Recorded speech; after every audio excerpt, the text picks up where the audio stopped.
amigos. The first time I heard this meditation, the concept of all one really sunk in. It works best if you close your eyes, but that's not necessary. However, I do hope that you will be able to put your feet flat on the ground, if you can. Now take a deep breath, filling your lungs to capacity, letting your abdomen fill as well as your chest. Then let it out and let your body relax fully. Lose the tension in those shoulders. Feel the chair you are sitting on. Feel your body's energy traveling from your thighs into your calves and then into your feet. Feel the ground under your feet. Plant yourself there. Feel the earth beneath the tiles.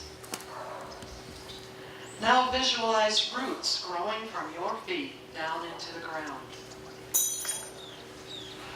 About a foot down, your roots start to intertwine with the roots of the person next to you and the person on your other side and the ones in front of you and behind you, connecting you to every person here.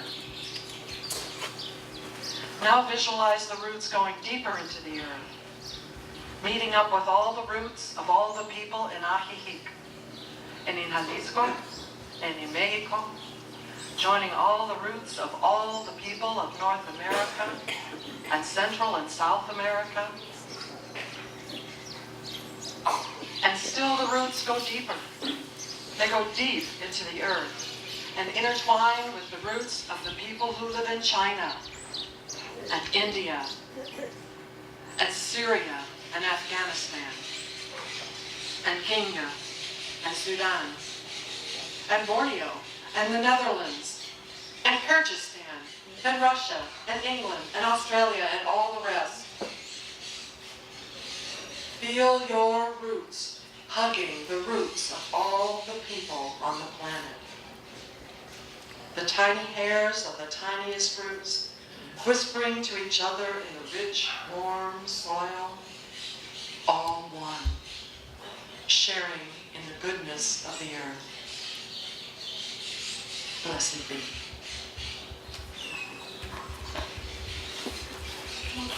Yeah. Very nice.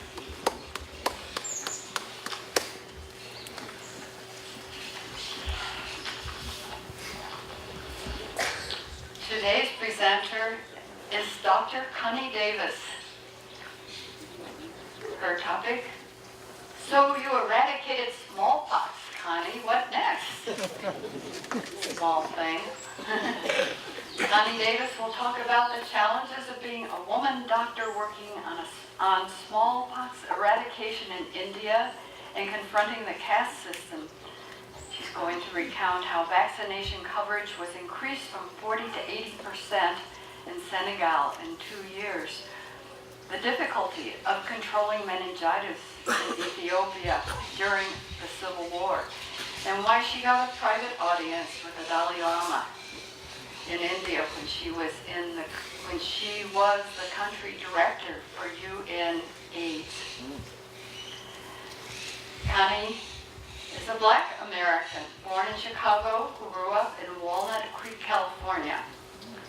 She planned on being a pediatrician in the San Francisco Bay Area, but ended up working in international public health in Asia and Africa, combating infectious diseases. She obtained a BS in biology from Gonzaga University and then went to UCSF School of Medicine. After residency at USC LA County Hospital, she went to India with the World Health Organization. She has an MPH from Johns Hopkins and worked for the CDC in Atlanta. Her book, Searching for Chapala, which describes the eradication of smallpox in India, will be released, I think, this afternoon, right? Yes, she may tell you more after her talk. Let's welcome Dr. Connie Davis.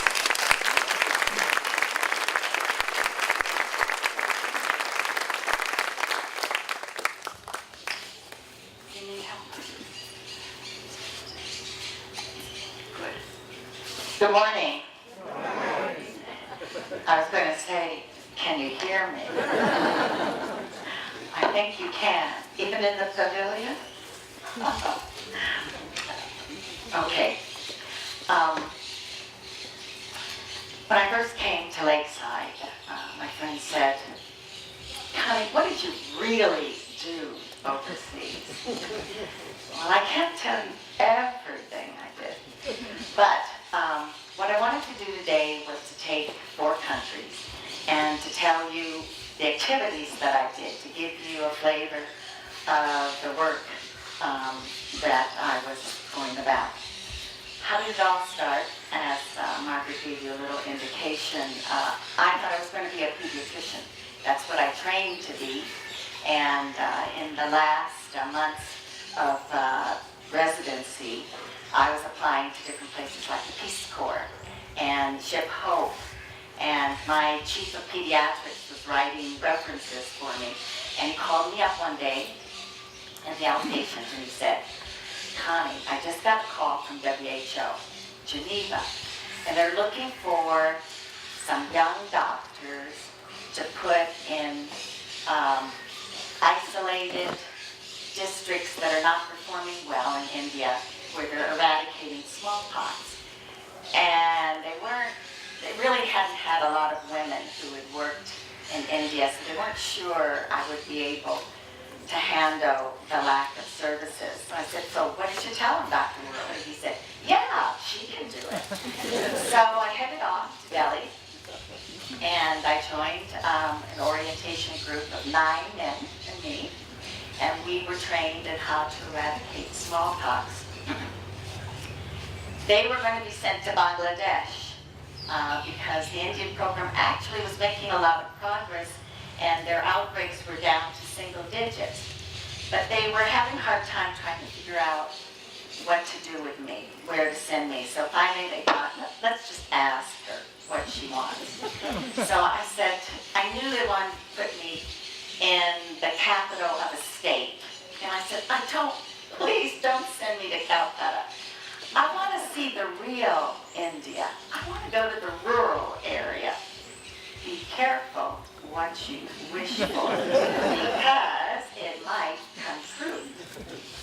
I didn't really realize the challenges of working in the rural area, and caste system and sexism would be the biggest problem.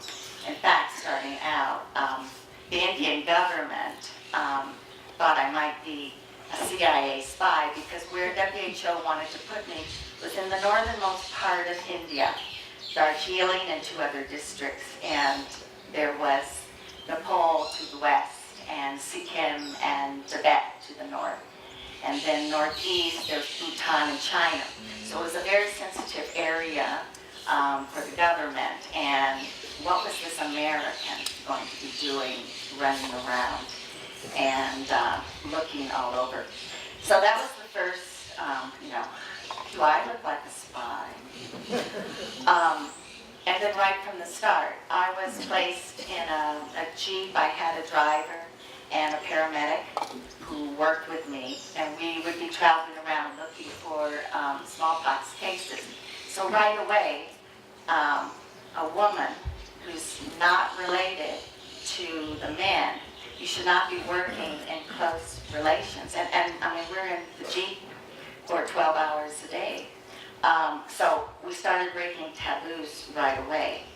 But the real problem is I couldn't eat with either of my staff members. The driver was Muslim. The paramedic was Hindu. They didn't even eat with each other because of caste system. In reality, I mean, I don't believe in the caste system, but in India, it's something you're born into. And you're either high class or untouchable, and there's 2 other categories in between. And no amount of education can you get out of your caste. I mean, that's the way it is. So in reality, because I'm not Hindu, not Indian, I'm untouchable. So I can't eat with any of them. And then when I go to eat, when you find a restaurant, which is few and far between, I have to go in the purga room, seclusion place, so that I don't defile the other men having their lunch, I guess. To give you an idea, in the village one time we were going to the house asking people about rash and fever cases, and I left my water in the car, my thermos. So I asked the Brahmin, which is high class, I said, can you give me a glass of water?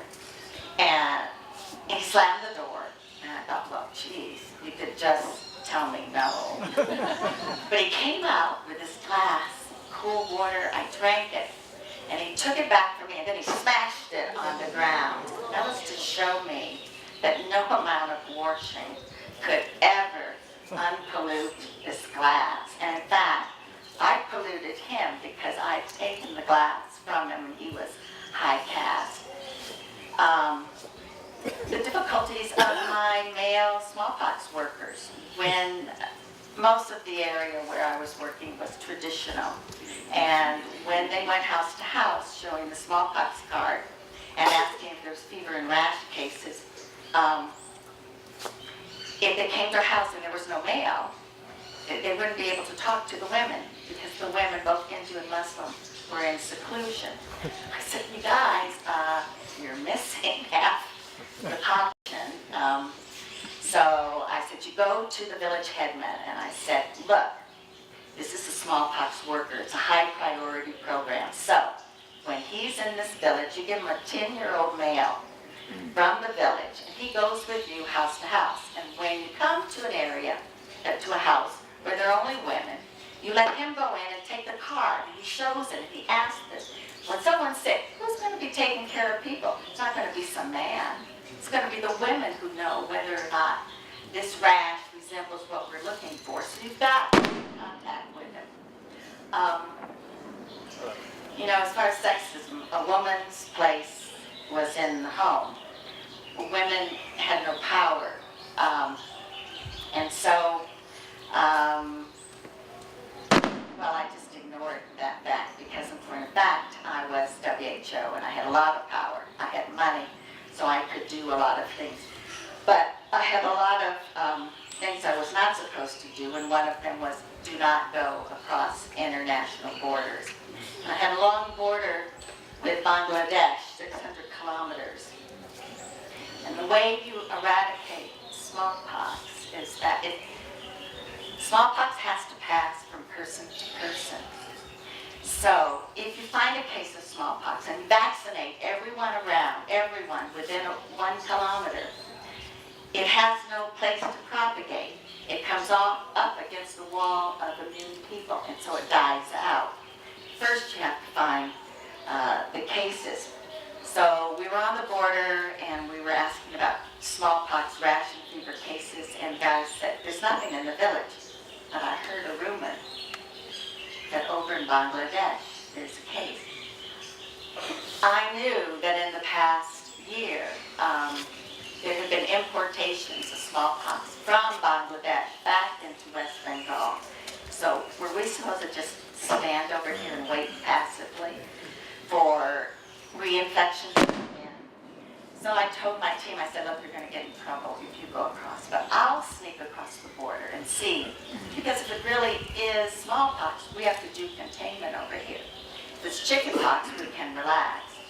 So they said, yeah, Davis, and you know Bengali, how are you going to find this village? So all three of us snuck across the border, found the village, and there were 8 cases of smallpox in one family. And they told us, no, we have not gone to India. And I said, your headman, you have to report it there.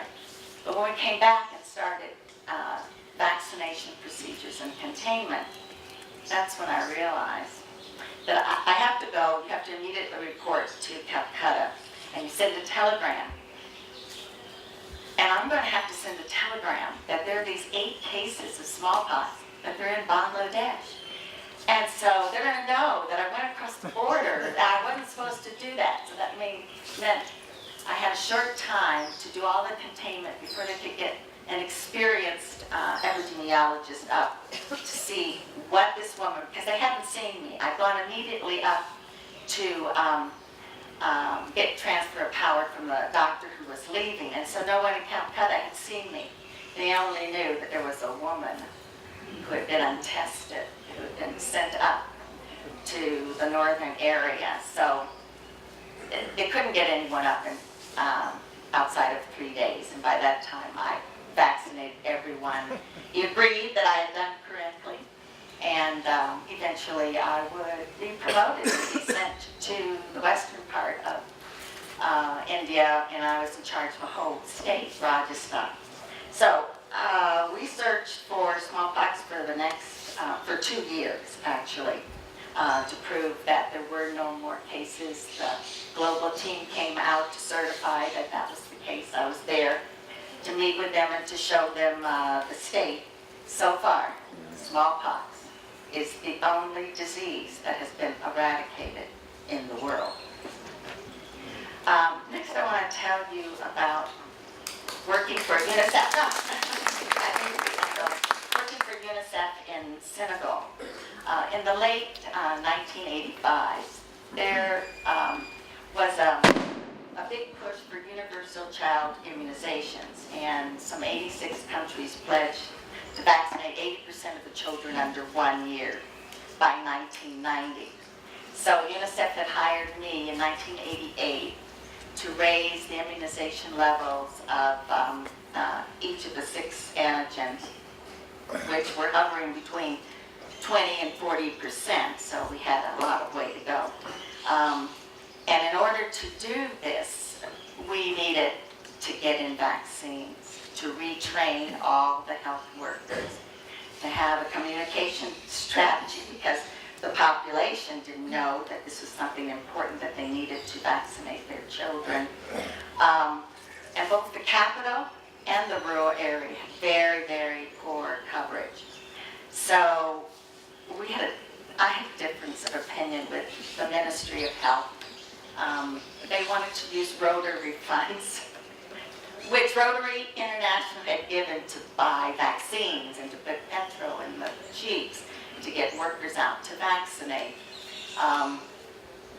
They wanted to use it in the capital. We knew there were these neighborhoods where we had no idea how many kids were, because a lot of people were coming in from the rural area in order to search for work. And so the ministry wanted to hire adults to go in and to go in the high rises and house to house. And I said, wait a minute, Rotary funds aren't supposed to be used for that. Why don't we ask, I mean, there are these youth groups, why don't we ask for these associations, the sports, the scouts, to help us and to go house to house for us? Dr. Davis, you're going to have these kids determine who gets vaccinated? I said, no. I'm looking for someone who can read and write. And they'll fill out a form, and when you go to the house, you say, Mom, you have any kids under 5? Yeah, okay. Tell me their names. Do you have a vaccination card? If they have a card, all they have to do is write down the date when they got the individual vaccine. If they don't have a card, we know they haven't been vaccinated. Now, we'll take all these forms and go back and analyze and determine how many kids we have to vaccinate. It's a different story in the rural area, because you have these health centers. If you live within 5 kilometers, the government expects you to be able to walk to the health center and get your kid vaccinated. But the reach of the health center can go to 10 kilometers. Now, those people between 5 and 10 kilometers are not going to walk to your health center to get vaccinated. So then you had to devise a strategy of outreach where the health worker has to get out to those outer villages and carry the vaccines in these little containers that keep them cool.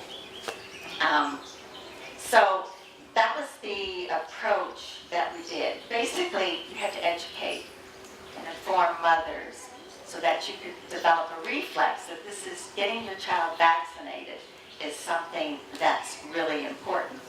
In 1990, they did a lot of evaluation, and the global results did show that 80% of the world's children under 1 were vaccinated. What this program showed was that you could increase vaccine coverage and create demand in the communities. And the importance of that was, if you can do it with this program, then there are other diseases that kill kids under 5. Diarrheal disease, malaria, and pneumonia. So you need to determine what were the important parts of the immunization program that you can apply to these other disease programs in order to decrease child mortality, because every year there's going to be a cohort, a new group of kids that are being born. They need to get vaccinated. You have to create that demand in the community to come forward and to ask, demand for services. After Senegal, in 1990, I went to WHO's Emergency Preparedness and Response Center in Addis Ababa, Ethiopia. I was hired to work on controlling epidemic meningococcal meningitis. Now, meningitis is a bacterial infection, this particular one, bacterial infection of the membranes that cover your brain and your spinal cord.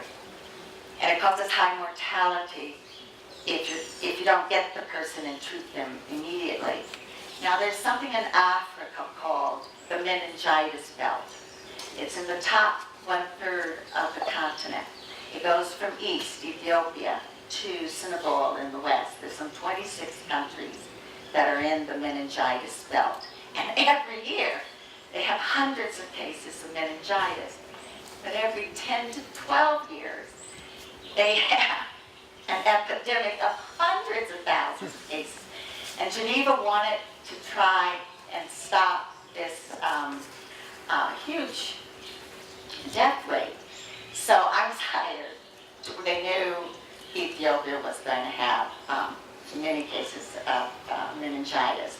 And my job would be to help them plan to obtain the vaccine, to get the treatment for meningitis in place, to stockpile, to set up a system of rapid identification of outbreaks so that people could come to help vaccinate around and contain it. And then I would be available to other countries. And immediately after I came to Addis, in about 2 weeks, we had an outbreak in the southern part of Ethiopia. And I went down and then was able to determine what was the weak parts of their plan. But that was a good opportunity because you were able to identify what was necessary in order to strengthen it. I was also called in the first months to go to Chad. They had an outbreak in the capital. And so I helped them control their outbreak. What was also going on in Ethiopia at the time was a civil war. This war had been going on for years in the north. It had been confined by the government's soldiers to the north. But all of a sudden, the rebels started winning. And so they actually progressed very close to the capital. And the UN was taken unawares, so was not able to get their families out, non-essential staff. And so there was a call that went out on the radio from the U.S. Embassy that there was a family that was called Deborah Zed about 3 hours out of the capital. And that they had an ambulance, but the contact doctor, Ethiopian, was the wrong ethnic group. He decided to get out of town if the rebels were coming in. And so they were looking for a health personnel, a doctor who could go and between opposing armies and to get this family, because the family had tried to come back and they had been shot up and trying to, the car, the Jeep, and trying to get into Addis, and their 9-month-old had been shot and had a bullet wound in the lumbar spine, and so they needed someone to come. And I didn't have my radio that day, so a friend volunteered me to do this. And that night, the head of the UN called me and said, you know, Davis, you don't work for the Americans. You work for the UN. So this is a real risky thing they're asking you to do. So you need to really not be coerced into doing this. And I said, you know, if I was them out there, I'd like someone to come and get me. So I'm volunteering. The beauty of youth is you really think you're invincible. It's as you get older that you know you are not. So I went out, found the families, got an ID going, and I was to call when we were going to start to come back. And the U.S. Embassy said, don't come into Addis. The embassy's being attacked. And you have to stay in Debrecen. And I said, this kid is not going to make it if we stay in Debrecen. So I turned the radio off and I told the driver, we need to take back roads, but we need to get to their institute because they have a little medical unit there. And so I can keep the kids' wound clean, and then the UN can negotiate to try and get the flying doctors in from Kenya to pick up the family, and you can also negotiate to get the airport open for the plane to come in. And so that's what happened. But the point of this story is when you have a war, it stops what you were supposed to be working on. I was supposed to be working on meningitis. I had to focus on working on disaster and providing first care and getting my staff out of the Civil War area. And in the end, eventually I also had to be evacuated. But after 6 months, things got back to normal with a new government that was run by the rebels, and I returned to finish working for another 2 years on meningitis from Ethiopia. Then last, I accepted a position in 1996 as the country director of UNAIDS. That's the Joint United Nations Program for HIV/AIDS. I was coming back to India now, 20 years after doing smallpox. A lot had changed. When I was doing smallpox, this was a high priority program, and Indira Gandhi was really all for it. Whatever WHO wanted, you could do. When I came back to work on HIV/AIDS, this was a highly stigmatized program. The first day on the job, I went to the Minister of Health, and he looked at me and he told me, HIV is an American disease of gay males, and we don't have any gays in India. And I thought, oh Lord, this is going to be difficult working when the people in the program are so discriminatory. Anyway, however, in 1996, if you had a diagnosis, I hope that's not my fault. If you had a diagnosis of HIV, it was a death sentence because there were no ARVs at that time. And basically, you could only give supportive care. You needed to inform people.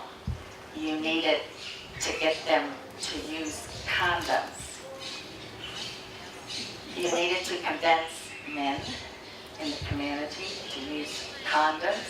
That is a thankless task. Anyway, anytime you're working with sex, it's just difficult.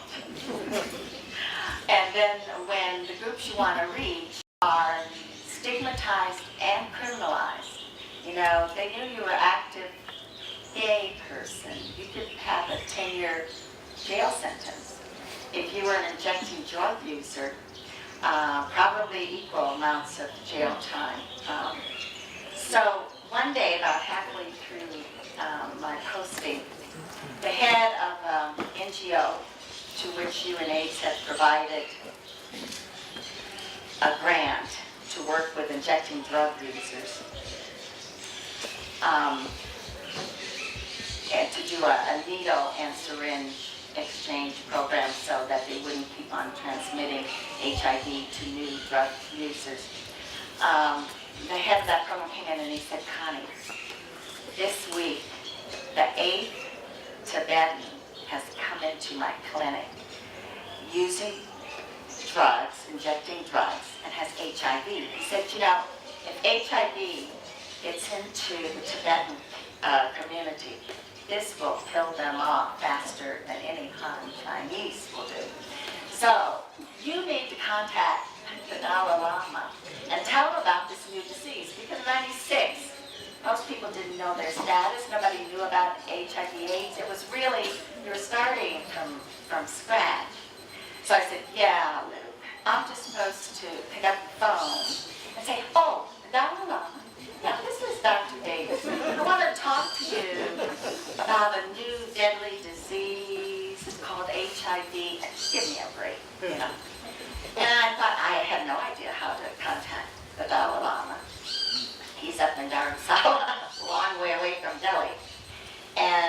But unbeknownst to me, 2 weeks before this, apparently, the Dalai Lama had a dream. He had a dream about a deadly new disease that was killing Tibetans. He didn't know where it was occurring. I mean, was it in Tibet? Was it in the Tibetan communities in Nepal? And he called, the next day he called his minister of health and he said, look, I had this terrifying disease, a dream about a new disease that's killing Tibetans. He said, do you know anything about this? And his minister said, hey, Dalai Lama, a lot of things are killing Tibetans, but there's no new disease. He said, look, I know this is happening, so you start calling the communities in Nepal, in the southern part of India, to see what this is. And then my letter came to the minister, and he went to the Dalai and said, this is what it's about, something called HIV/AIDS. And she said, she can come up to talk about it. And he said, well, he was coming down to Delhi in a couple of weeks anyway for a conference, and so to set up a meeting with me. And when I first walked in to see him, he said, I had a dream about you. I thought, whoa,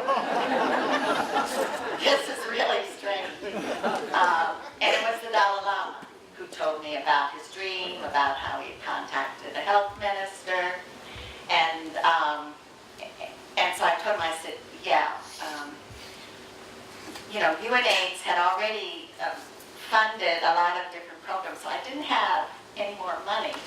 But if he could call in his health educators from the various communities in Nepal and in India, I could get a small team, I could come up and do a training. I could give them all of our materials, but they'd have to translate it into Tibetan. And I said, you know, just give me a little warning about it, and by the way, I only have 6 more months in this position, so you need to get a move on it. So, of course, my last week,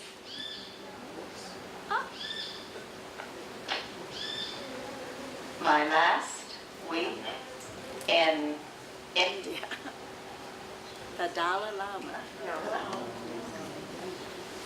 my last week in India, the Dalai Lama sent a message to please. No. The Dalai Lama, I'll just keep my head forward and not move. The Dalai Lama said, oh, okay, great.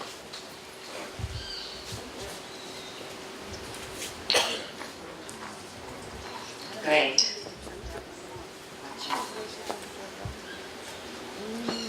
I'm off on that. Okay, so the Dalai Lama said, okay, can you bring your team up? And I thought, you know, I planned to have a real nice week before leaving. So anyway, we went up, we trained. He had gotten around 30 Tibetan facilitators from their various communities. And we trained them in how HIV/AIDS is passed, and also in injecting drug use, so that the Dalai Lama could put out a pronouncement to the community about this new disease and that they needed to be educated about it. I left there to work with their Tibetan Ministry of Health to develop a plan on how they were going to protect the Tibetan community. But I like to think I did my part for the Tibetans anyway. Now, I've worked in some 12 different Asian and African countries, and so I have a lot of tales that I could tell. But I'm going to stop right there and take questions, and also remind you that this very afternoon in Marie Isabel Restaurant between 3 and 5 p.m., the book that I wrote on searching for Sita Mata, which is my 2 years eradicating smallpox in India, I will sign that for you after you buy it. Okay, thank you.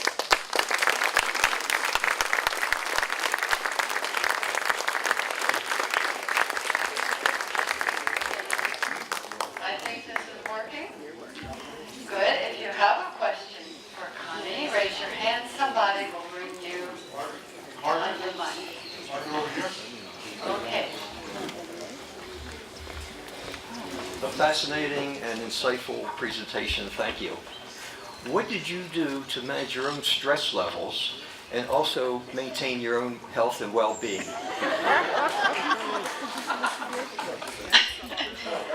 From the peanut gallery here, I heard she drank a lot. Also, no. You know, when you're really working hard on something, and like in smallpox, I had 10, 12-hour days because I was searching down rumors. You just didn't have time. I mean, at the end of the day, I was exhausted. And where I was, you know, there's no electricity. I had a little kerosene lantern. I had some secondhand books from Delhi that I would read up on Tibet and how I wanted to always go there and see, which I did. 2 weeks ago, I went to Tibet, came back. But, I did drink. Gin and tonic keeps the malaria away. That's wrong, that's fine.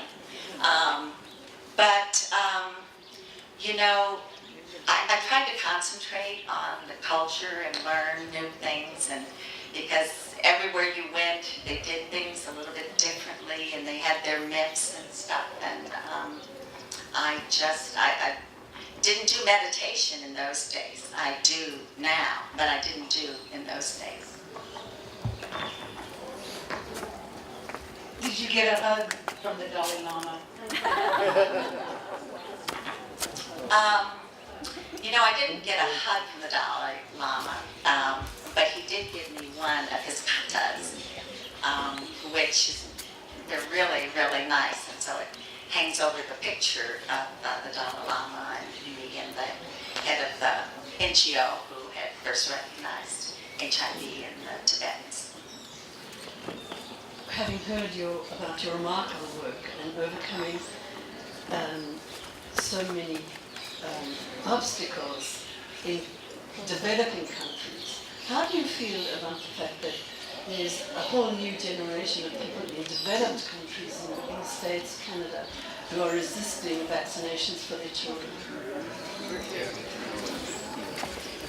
Well, my mother used to say, if you have nothing good to say, you should. Oh, the question was, since I worked so long on increasing immunizations overseas in developing countries, how did I feel about idiots in the States and Canada who are not vaccinating their children? And I just think that to me, it's inconceivable that you have something that will protect your child and you don't get them protected. I think, you know, somewhere around 20 years ago, there was a false report that the vaccines caused autism.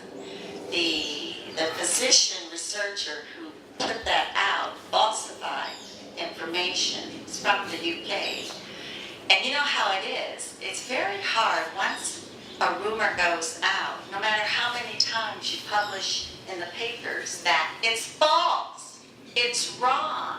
You know, and I'm coming from California, so there are a lot of idiots in California who are also not getting their children vaccinated. So I just don't understand it when we've repeatedly said and showed the information that vaccines are not causing autism.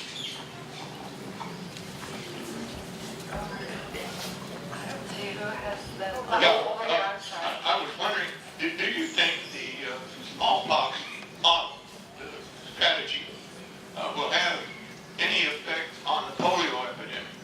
Can the same strategy be applied? You know, after smallpox was highly successful, you eradicated a disease. But there was a lot of money. Well, it was only one F-16 that could, for 10 years of the program, that could support it. But there was division in thinking in global international health about whether you should focus on one disease to eradicate it, or you try and look at a program and a number of activities and try to provide those programs in primary health care. And so right after smallpox, it was decided not to focus on a single disease, but to focus on primary health care, because kids and adults can die of anything. You know, so now, I mean, Gates has put a lot of his money, and also the WHO, on trying to eradicate polio. Polio is a lot harder in some ways to eradicate, because, I mean, in smallpox, we had a vaccine that was not heat sensitive. So they could open a vial, and they had 30 days to use it, the vaccinators going around. Polio is very heat sensitive. If it stays out just for 6 hours in the sun, it's ineffective. And that's why, you know, if the health workers don't take really care of keeping it cold, of leaving a vaccine carrier out and open, you could be vaccinating someone and this vaccine is worthless. Now, they've had some innovations so that they put a heat-sensitive label on and it changes colors if it's been at high degrees. But in smallpox, if somebody had it, you're immune. And it left really deep marks, so you could always tell who had had smallpox. You don't have any way of knowing. I mean, it's much harder to determine if this is polio, because a lot of things cause paralysis. And you've got to collect the stool in order to see if it really is polio. So that was the dividing thing in the global community, whether you should try and provide a range of services to people or focus on one. Now, I just saw in CNN last night, actually, we're down to only 2 countries that have endemic polio, and that's Afghanistan and Pakistan. Nigeria used to be, but they apparently about 3 or 4 months ago, they had a big campaign, and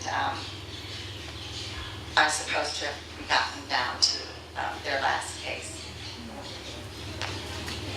May I say though, that we've heard here that polio is, there are cases again in Mexico. But have other people heard that too? Or, I mean, it was like a doable project so early. It is very common still throughout.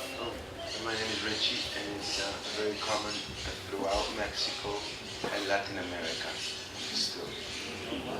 And Well, actually, Mexico was one of the first ones, way before Africa, that had, it's polio. Eradicated smallpox, sorry. The problem is, you have people coming to your country that they could have been infected with polio. They bring the virus back in. You have, and I would wonder what is the coverage rate of immunizations in Mexico now, because you've got to get up to 80% so that you can have herd immunity for those who haven't vaccinated. So it's a lot of work.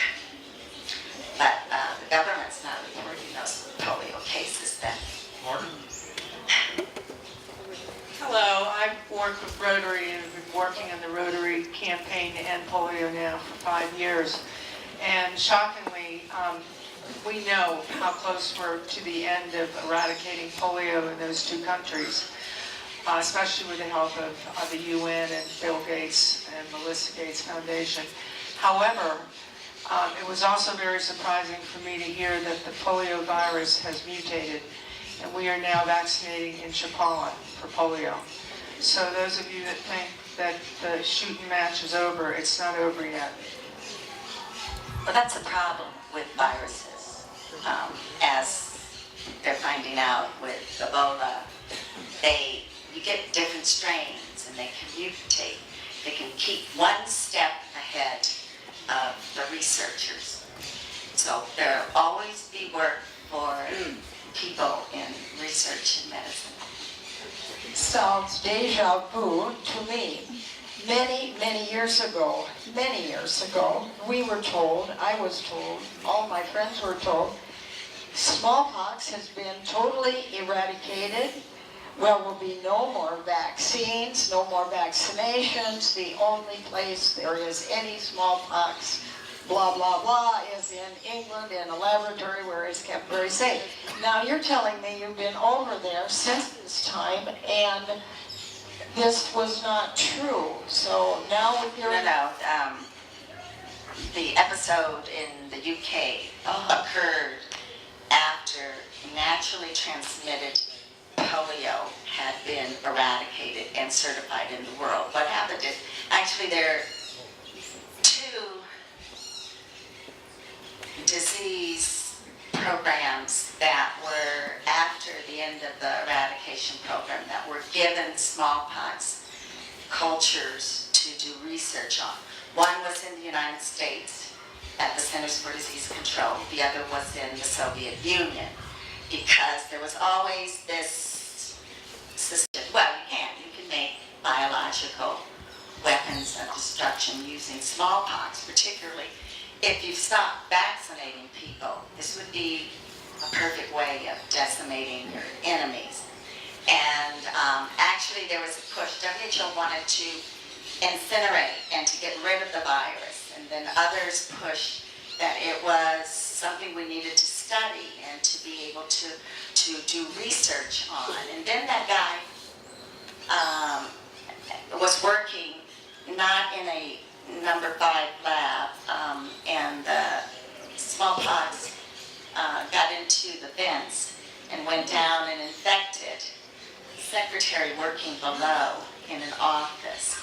She died of smallpox. It was immediately contained. They saw that, and then they really got very strict about who got to work on the virus. And the researcher actually committed suicide after that because of causing the death.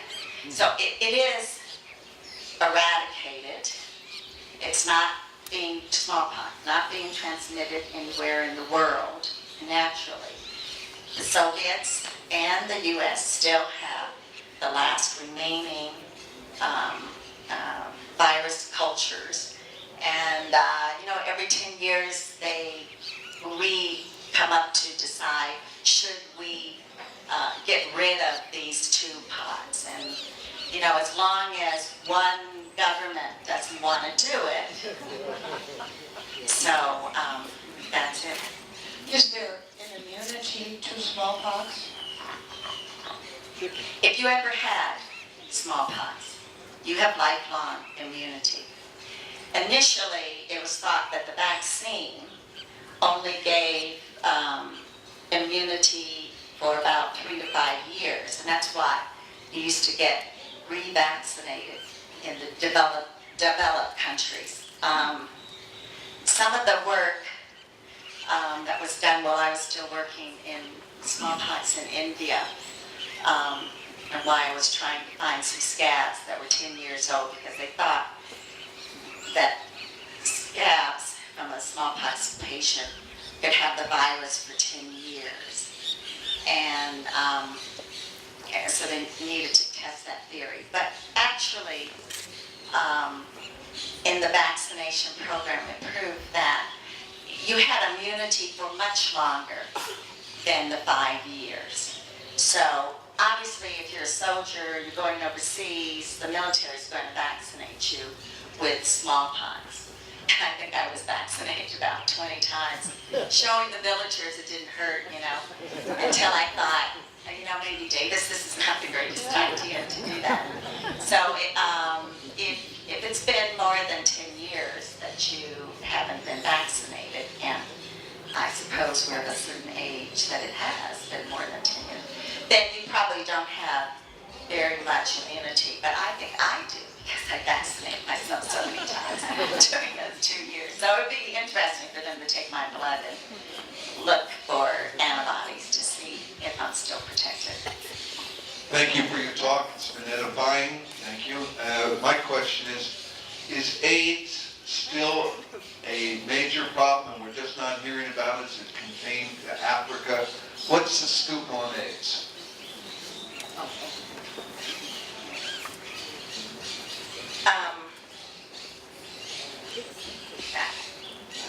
HIV/AIDS is still a problem. If you look in Africa and Asia, probably in each country, less than 50% of the population knows what their status is. But then I would like to ask this audience, do you know what your status is for HIV/AIDS? You can't just look at a person and tell whether they have HIV. So there's still a lot of work in trying to encourage everyone to know what their status is, and then depending on their situation, whether they need to be using safe sex methods. Because of ARVs, antiretrovirals, the gay community has gotten a little lax about being safe, and so there's been a resurgence in the gay community because they think, well, I can get treated. It's a terrible disease. And yeah, you can get treated, you can't get cured. So you don't want the disease. And actually for when I got back to the States after being out, in retirement, my friends at CDC said, Davis, you seniors that were in the baby boomer generation, wear flowers in your hair and loving everyone. You're not used to using condoms. And the fastest growing population in the States are seniors who don't even think to ask unknown partners, what is your status, and to protect yourself until you're ready to be monogamous. And so it has not gone away. And I think in the United States, the highest population would be Black Americans, followed by Hispanics, and then gay population.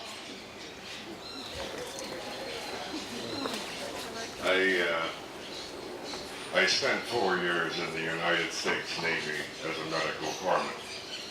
And when I first arrived at the Naval Hospital in San Diego, and after several months, I went through the nursing course and we started studying diseases. And within a week or two, I felt that I had the possibility that I had about 100 different diseases. And I was afraid to breathe, to talk, to walk, shake hands. And I don't know how many times a day I would sit there and wash my hands looking at someone who might have some kind of disease that would affect me. One of my greatest successes, so to speak, was in Subic Bay in the Philippines. And I can recall many United States Navy sailors and people from the Marines having certain diseases. And while I was not there in 1976, when they closed Subic Bay, I absolutely rejoiced in the fact that they had that they had closed this place. Having traveled and seen some of these diseases and always having sort of a syringe in your hand while you're there are 1,000 different diseases in this world. The one that affected me mostly when I saw it was tuberculosis, and I have seen 2 episodes of leprosy.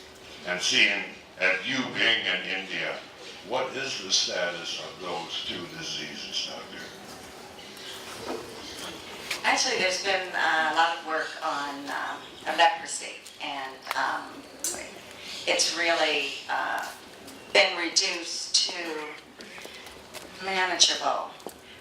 The leprosy and the tuberculosis programs are together. I worked on TB in a number of places. The problem right now is resistant tuberculosis, where there's resistance to the medicines that we're using to treat tuberculosis. And the reason we have resistance is because people aren't following, it's a 9-month program. You're taking 3 drugs. It does make you feel ill. People don't want to continue doing that. But when you stop, or when the medical community doesn't know the correct drugs to use, then they use the wrong drugs, and that causes resistance. So we're down to, we don't have any new drugs in order to treat resistant tuberculosis. They've gone back to drugs that were used 50 years ago. They're very, very toxic. And so people are taking like 4 or 5 different drugs. And, you have to convince the pharmacy industry that they have to work on research.